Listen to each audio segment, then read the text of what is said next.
The following story has been brought to you by StoriesToInspire.org. Here's an amazing story that I just heard from my brother in Israel, Rabbi Ari. His brother-in-law is a tour guide in Israel. I'm going to give a name because I don't want to use his real name because I didn't ask him permission to use his name. So we'll call him Avrahami.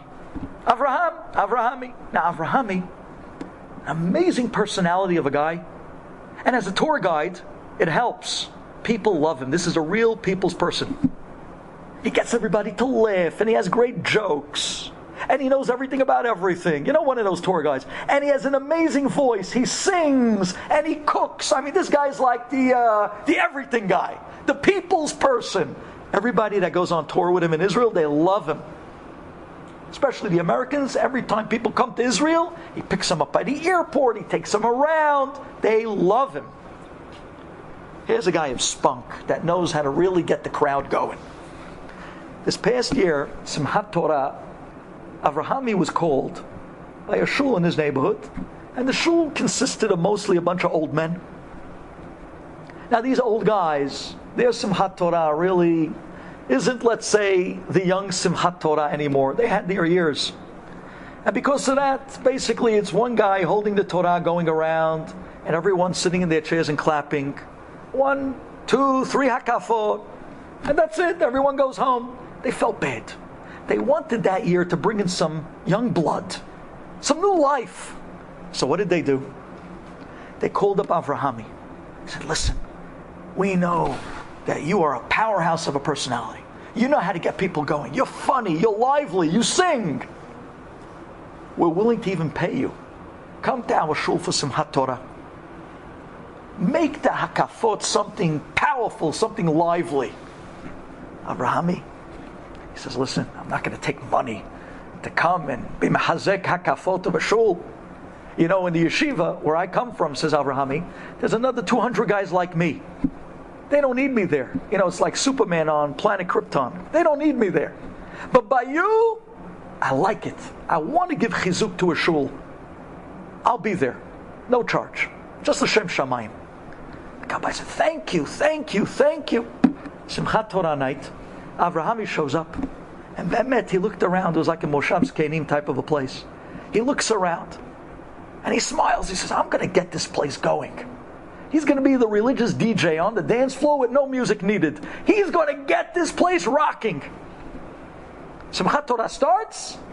They start taking out the Sefer Torah. The first hakafa, Avrahami starts dancing and singing, and he's pulling people off their chairs. And he couldn't believe it. It worked. All the guys that used to be sitting down in the corner just clapping, now they're actually dancing in a circle with the Torah, and they're getting into it. Everyone's loving it. Avrahami was the biggest hit. He got that place on their toes. 1, 2, 3, 5 hakafa, 6. The last hakafa, they're dancing and cheering. The older men, they feel 50 years younger again. Avrahami made it happen. The last hakafa, they start putting the Sifrei Torah away. This is it, the 7th hakafa. Su sharim rashechem, su shiarim. They start singing the last song. Avraham is dancing with everybody. They're making the little tunnels and they're making all the shtick. They put one Sefer Torah in the Aron, another Sefer Torah in the Aron. Now, in the yeshiva world, there's a beautiful minhag. Something they do that every guy that went to yeshiva will never forget. The last Sefer Torah. They don't let it go in that easy. So every time the guy tries to bring the Sefer Torah to put in the Aron, Avrahami would jump in front of Sefer Torah, start dancing and scream, no, we're not giving it back yet. We want it more. I believe the reason why they do this is because when we left Matan Torah, there was a terrible ta'ana on the Jewish people.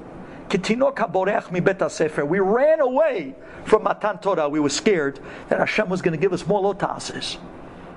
So we said, Hajjabah, we're out of here. We got what we got. We can't handle anymore. That's why by Simchat Torah we do the opposite. When it comes to the last Torah, we say, no, we want it longer. We want to stay longer. We don't want it to end. So we jump and we fight and we hold the Torah back. So this guy's pushing the Torah forward, and Avraham is pushing it back. And he's pushing it forward, and Avraham is pushing it back. And they're going back and forth and back and forth. The Rabbi comes running up to Avraham, and he says to Avraham, Avraham, Maspik kvar, enough already. People are hungry. They want to go home to eat. Enough. So Avraham, as the good-hearted, lively guy who's into it, he turns to the Rabbi and he says, no, we're not giving it back. And just then, the Rabbi reaches his arm all the way back and gets into a swinging position and brings a slap right across the face from Avraham, and his glasses go flying to the other side of the Mechitza. And the room goes quiet. Nobody moves. Not even the guy holding the Sefer. And everybody looks at each other. And Avrami's face is beet red. And he looks back at the Rabbi with a look on his face of startled, but at the same time as if to say, I can't believe you did that. You really did that. Avraham starts heating up. He was about to mamash go after this old man.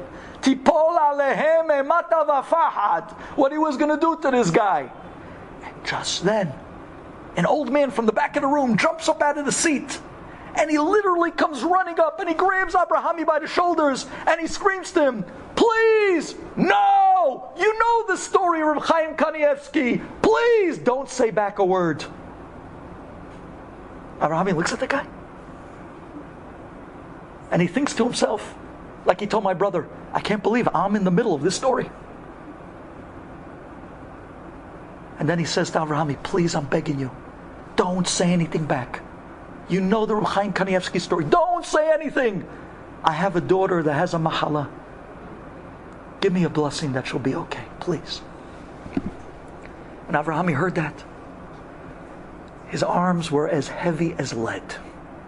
His legs were shaking to want to jump and do something back. He stayed silent, raised those arms of lead on the head of this old man, and gave him a blessing that his daughter should be okay. When he opened his eyes, behind this old man was another 12 old men in line with their heads bent down, each guy with his tzarot in life. Each guy begging Avraham for a blessing for something else. Each guy something else. And who was the last old man standing on that line? The Rabbi. And when finally the Rabbi comes up to Avraham, his turn, Avraham looks at him like, really? You slapped the stuffing out of my face. My glasses flew to the other side of the room over the Mechitza. It cleared the wall. Home run. I mean, come on. The Rabbi looks at him and says, I beg you, forgive me. I have a son. He's 37 years old. He hasn't gotten married. I'm begging you, give me a blessing that he should get married this year. He says, Avraham said, it took all the king's horses and all the king's men to be able to close his eyes again and raise his arms up and put it on the head of this guy that a minute ago smacked him in the face. Something ridiculous. And he gave him a blessing from his heart, his depths of heart, that his son should dance the song of Su Sha'arim Rashechem by his wedding that year, together with Avraham and the entire family. This is the gadlut of what it means to be a Jew. We could make this. We can get there. Just remember the phone call. Remember that little camera by the ATM. It's on you at all times. Every morning you wake up, Modeh Ani, you get that call. There are going to be people today that are going to get on your bedside. But don't worry, I sent them. And it's there to strengthen you, to make you great. Don't take it out on them. It's not them, says Borei Olam. It's me. Thank you for listening. Enjoyed this story? Come again. Bring a friend. StoriesToInspire.org